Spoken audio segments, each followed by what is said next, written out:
नगरी में स्वच्छंद विचरण करने वाले मेरे महाप्रभु,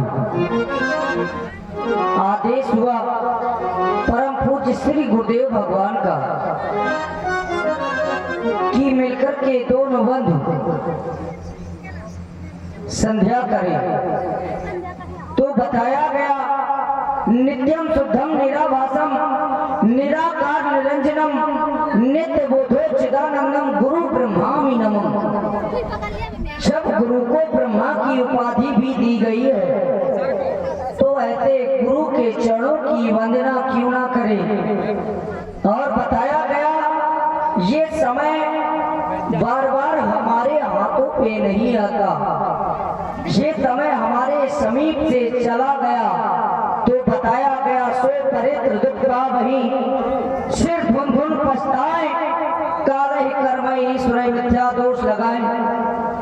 भगवान को दोषारोपण लगाने लगते ये मानव प्राणी एक चित्रवत बताया गया है, जिस प्रकार से किसी वस्तु का एक चित्र बना दिया जाए तो देखने में तो वह वास्तव में मानव है परंतु वास्तव में नहीं है। चित्र को देखकर तो हम बता सकते हैं कि इस चीज का चित्र बना दिया गया है, परंतु उसको कुछ कृत करने के लिए बताया जाए तो एक चित्र कभी कृत नहीं कर सकता। जिस प्रकार से तुम उसको बना दोगे उसी प्रकार से बन जाएगा। और संध्या 3 प्रकार की बताई गई, उत्तमा सूर सरता मध्यमो लुप्त भास्करा कनिष्ठा तार कोपेता सायं संध्या तदा स्मृता। उत्तम कोट की वह संध्या बताई गई जो सूर के सहित की जाए, मध्यमा लुप्त भास्करा मध्यम कोट की वह संध्या बताई गई जिस समय सूर्य भगवान अस्त हो रहे हों। द्वितीय कोट की वह संध्या बताई गई कनिष्ठा तार कोपेता सायं संध्या तदा स्मृता, जिस समय सूर्य भगवान अस्त हो गए हो, कुछ तारागण आकाश मंडल में आ चुके हो। तृतीय कोट की वह संध्या बताई गई। ये मानव प्राणी सहज ही परिश्रम करना चाहता है और जब जन्म लिया है तो सहज परिश्रम करने से कभी फल नहीं मिला करता। बताया गया सहज परिश्रम के कभी हल नहीं मिलता और कल की कल कहने से कभी कल नहीं मिलता। जो लगाते पेड़ चौराहे पर तो उन्हें खाने को फल नहीं मिलता। तो सहज परिश्रम करने से सफलता प्राप्त नहीं होती है। और ये समय चला गया, समय के लिए बताया गया समय समय पर होता है। समय समय की बात, किसी समय का दिन बड़ा तो किसी समय की रात। क्या हम नित्य प्रति संध्या नहीं किया करते थे जो विशेष रूप से गुरु जी के द्वारा आज ही आदेश क्यों प्रदान हुआ। बताया गया कुछ ऐसी गुण कथाएं सुना रहे थे जिन्हें सुनकर हम इतने मग्न थे कि माँ देवी के आने का आभास ही नहीं हुआ। सुंदर समय है भैया, ऐसे समय को ना जाने दे, माँ की वंदना करें अर्चना करें।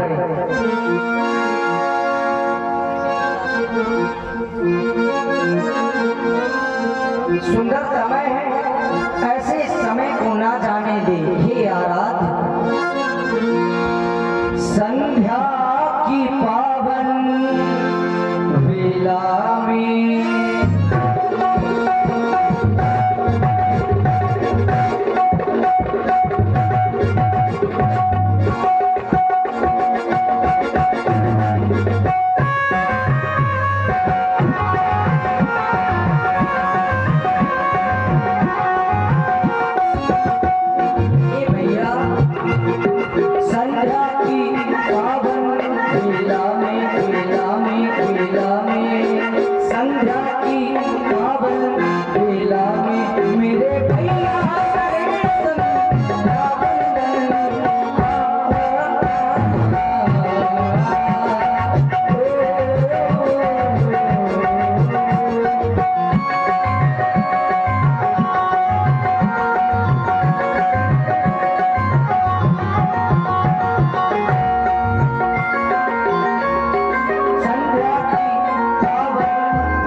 क्या मतवाली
सुंदर वाणी सुन रहे हैं लखनलाल।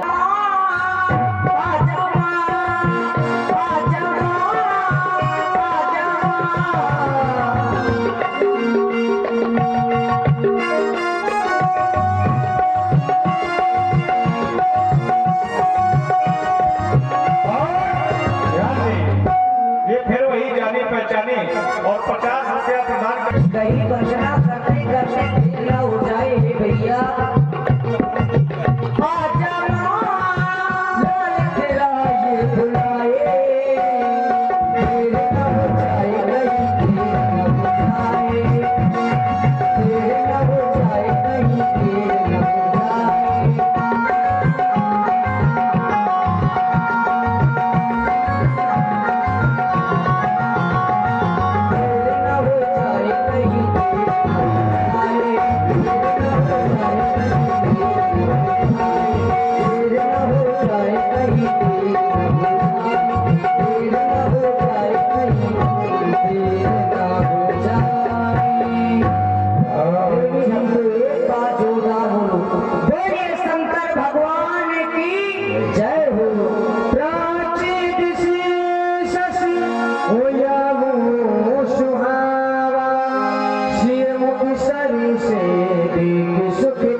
माँ देवी के चरणों में लगाई था। की ओर चला गया। यह कलंकी चंद्रमा अपनी किरण कलाओं को फेंककर बरियाई मुझसे यह कहलवाना चाहता है कि रात तुम कह दो कि तुम जानकी से भी चंद्रमा सुंदर हो, परंतु जिस प्रकार से मैं विचार कर रहा हूँ लेकिन मैं भी नहीं कर पा रहा हूँ, क्योंकि इसका जन्म खारी समुद्र से हुआ है। भाई इसका वंश है तो यह जानकी की क्षमता कदापि नहीं कर सकता, क्योंकि ये घटता बढ़ता गृहों को दुख देता है। घटे ये बढ़ई गृहणी दुखदाई गिरसही राव निज संदेह पाई, कोक शोक प्रद पंकज द्रोही अवगुण बहुत चंद्रमा तो ही, वैदे ही मुख पट्टर दिए होए दोष बड़ अंचित कीने। हे भैया यह चांद कलंकी है, इसमें दाग है और सीता में दाग है। मेरा विचार है यह कलंकी चंद्रमा जानकी के मुखारबिंद की क्षमता कदापि नहीं कर सकता, कदापि नहीं कर सकता।